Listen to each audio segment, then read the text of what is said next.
اللہ اللہ۔ گزشتہ آیات میں مال فے کی مصارف 6 بیان ہوئے تھے۔ مال فے اس مال کو کہتے ہیں جو بغیر لڑائی کے مسلمانوں کو حاصل ہو جائے، تو اس کے 6 مصارف بیان کیے تھے۔ 7واں مصرف اس آیت میں بیان کیا، فرمایا اس مال فے کا مصرف للفقراء المہاجرین، وہ فقراء اور مہاجرین بھی ہیں، ان کے لیے بھی ہے جن فقراء مہاجرین کی یہ صفت ہے کہ الذین اخرجوا من دیارہم، کہ یہ لوگ نکالے گئے اپنے گھروں سے۔ یہ سب اپنے گھر بار والے لوگ تھے، اپنے گھروں میں رہتے تھے، لیکن ایمان لانے کے نتیجے میں مشرکین نے ان کو اتنا ستایا کہ آخر کار یہ اپنے گھروں سے بے گھر کر دیے گئے۔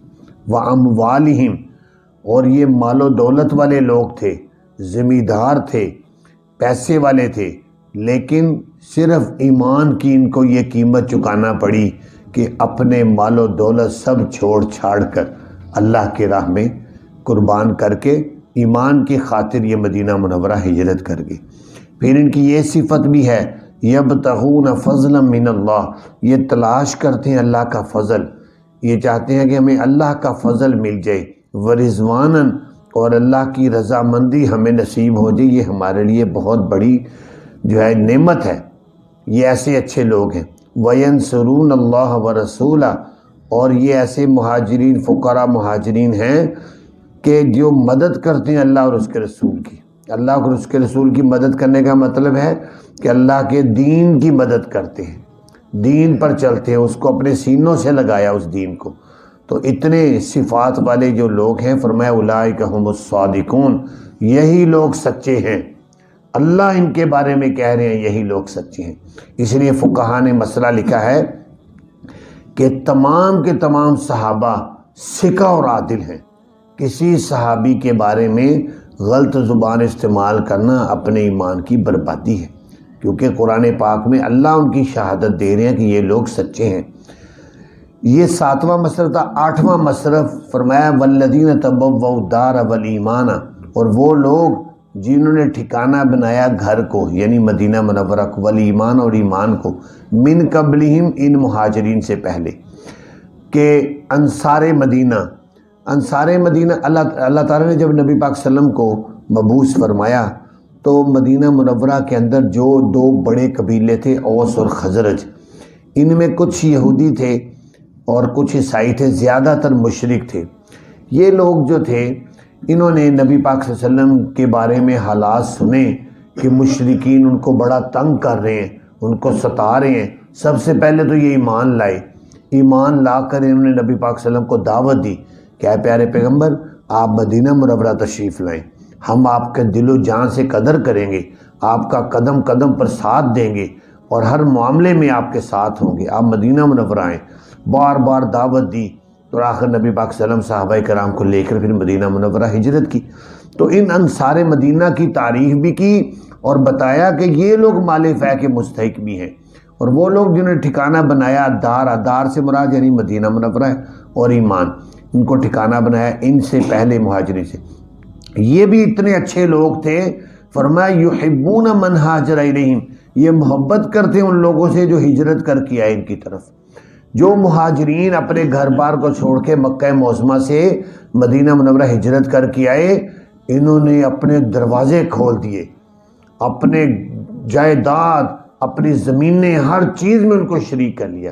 اور مواخات آپ نے سنا ہے کہ نبی پاک صلی اللہ علیہ وسلم نے مہاجرین اور انصار کے درمیان مواخات یعنی بھائی چارہ قائم کیا تھا، 2 آدمیوں کو بھائی بنا دیا تھا۔ تو اتنے یہ بڑے جذبے والے لوگ تھے کہ انہوں نے ان کو ایسے کہ بھائیوں سے بھی زیادہ بڑھ چڑھ کر ان کی قدر کی، اتنا زیادہ ان کے ساتھ اچھا سلوک کیا کہ ایک موقع پر مہاجرین کہنے لگے یا رسول اللہ سارا اجر تو انصار ہی لے گئے، ہمارے پاس تو رہا ہی کچھ نہیں۔ اتنی انہوں نے جذبے اور قربانی سے ان کی قدر کی۔ اللہ تعالیٰ فرما رہے ہیں یہ انصار مدینہ یہ محبت کرتے ان لوگوں سے جو ہجرت کر کے آئے ان کی طرف، وَلَا يَجِدُونَ فِي صُدُورِهِمْ حَاجَةً، اور نہیں پاتے وہ اپنے سینوں میں کوئی حاجت اس چیز سے جو دیے گئے وہ مہاجرین۔ مہاجرین کو ایک موقع ایسے آیا، نبی پاک صلی اللہ علیہ وسلم نے سوچا کہ انصار پر کافی بوجھ پڑا ہوا ہے، کیوں نہ میں یہ جو اب تعاون آیا ہے مہاجرین کا تعاون کر دیتا ہوں، تاکہ وہ اپنی ضروریات میں خود کفیل ہو جائیں اور انصار کا بوجھ کم ہو جائے۔